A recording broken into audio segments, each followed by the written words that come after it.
In this video, I'm going to show you how you can integrate apps or tools or even software platforms on hunter.io website. If you find this video helpful, please like and subscribe to this channel. Alright, to get started, you need to go ahead and log into hunter.io, and from here, go to integration, and under integration, you can see various softwares and tools that you can integrate on Hunter.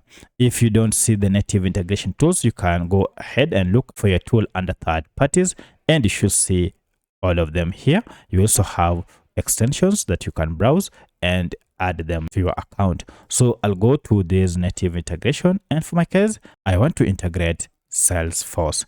To integrate, just go ahead and click on connect here, and you'll be redirected to your Salesforce account, where you'll have to enter your login details before the account can be integrated on hunter.io. So that's how you can integrate any software on hunter.io platform.